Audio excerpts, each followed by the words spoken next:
ये जो धातु पतलापन पड़ता है इसके 3 कारण मुख्य हैं। मुख्य 3 कारण। सबसे पहले है तो बचपन में यदि बच्चा किसी गलत संगति में पड़ गया, अच्छा। और जैसे वीर्य बढ़ना स्टार्ट हुआ उस गलत संगति में या तो उसको हाथ मैथुन सिखा दिया या फिर अपनी उम्र से बड़ी औरतों के साथ संभोग करना सिखा दिया, उसका वीर्य पतला रहेगा, बाकी संतान पैदा नहीं कर सकता और जवानी आने से पहले उसको बुढ़ापा आ जाता है। और तीसरा कारण है इसकी घटिया खुराक। अब इसमें जब किसी को ऐसी दुर्दशा हो जाए तो 6 महीने के लिए तो उसको ब्रह्मचारी रखना पड़ेगा। खान पान में तली हुई चीज़ें, मैदे की चीज़ें, बेटैमी चीज़ कोई नहीं देनी। दिन का खाना उसका 10 बजे तक हो जाए।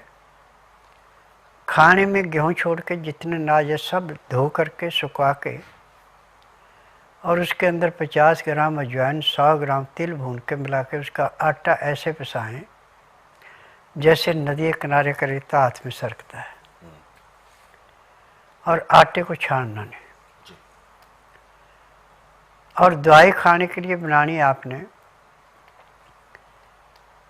कि बेल की मौसम है तो पका हुआ बेल मिल जाता है, तो एक बेल का पूरे का गुद्दा निकाल लें, उसके बीज और जो लेस है उसको निकाल दें।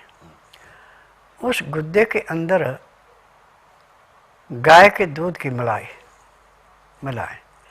एक टाइम में गुद्दा जो है आपका 20 ग्राम से ज़्यादा नहीं होना चाहिए, और 20 ग्राम मलाई हो गई, 40 ग्राम हो गया। 40 ग्राम को खाने में आपने कम से कम 20 मिनट लगाने, थोड़ा थोड़ा करके खाना है, और ये भी दांतों से अच्छी तरह चबा के खाना है। और ऊपर से 1 गिलास आपने गुनगुना गाय का दूध पीना है। इसमें चीनी का प्रयोग बिल्कुल नहीं करना।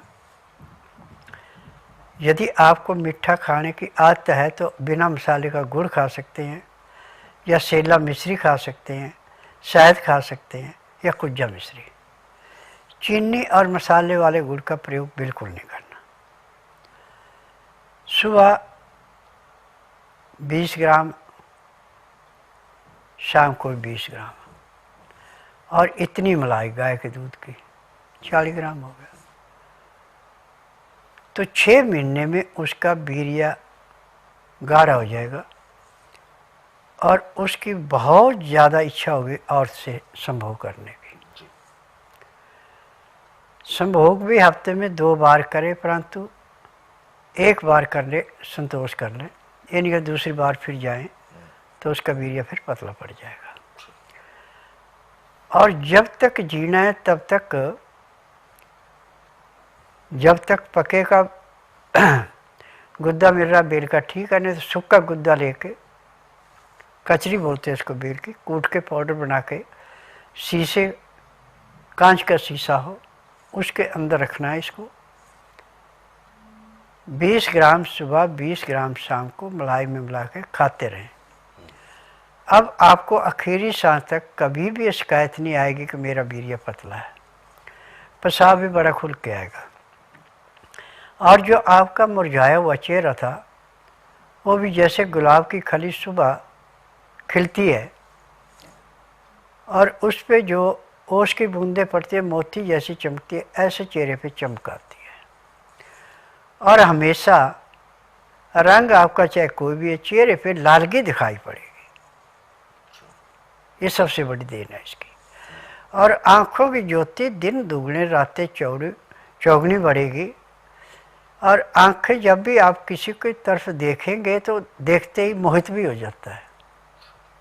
ये भी इसके अंदर की विशेषता है।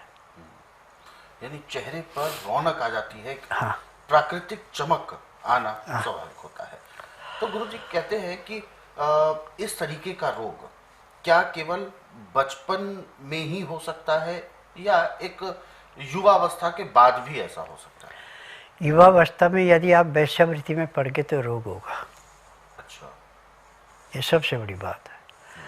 देखिए, हर एक चीज में संयम है। पक्षी भी जब इनका मौसम आता है बच्चे पैदा करने तभी संभव करते हैं। ये मर्दों जैसे लगे रहते हैं।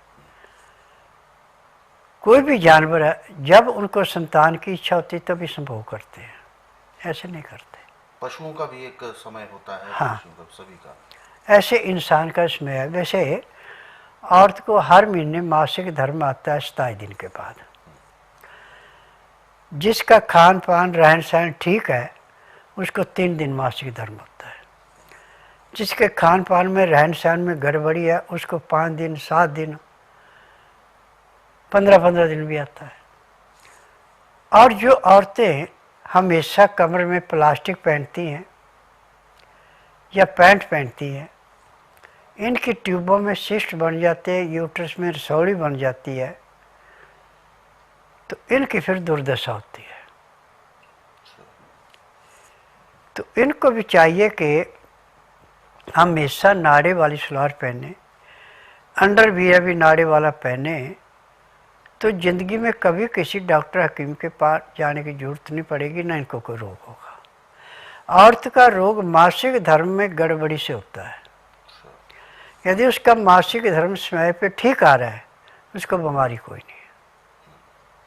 तो गुरुजी, ऐसा जो आपने बताया कि हर चीज का एक समय होता है, तो हमारे जीवन में भी अगर हम पुरुषों की या किसी की भी बात करें कि तो एक उम्र के मुताबिक किस किस तरीके का जीवन होना चाहिए कि जैसे बाल्यावस्था है। देखिए, लड़का 25 साल से पहले शादी न करे। अच्छा।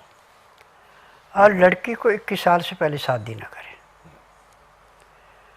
और शादी के टाइम पे ये दोनों ब्रह्मचार्य से थे,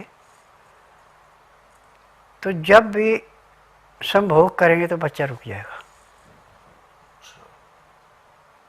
ये विशेषता। और इसमें भी ये नहीं है कि अब रात में 4-4, 5-5, 6-6 बार संभोग करे, गलत है।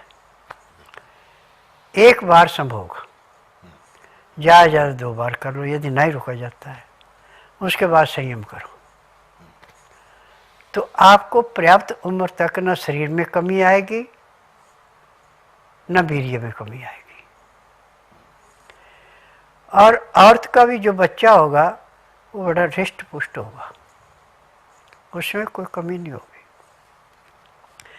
परंतु बच्चा पैदा होने के बाद माँ के ऊपर ज़्यादा निर्भर न रहे, बाप उसको सारी बातें समझाए, माँ इतनी नहीं समझा सकती। और बाप के कहने पे यदि बच्चा चलेगा तो पर्याप्त उम्र कभी धोखा नहीं खाएगा, उसको कभी कमजोरी नहीं होगी। और उसकी भी आगे जो संतानें होगी वो भी तीव्र बुद्धि होगी।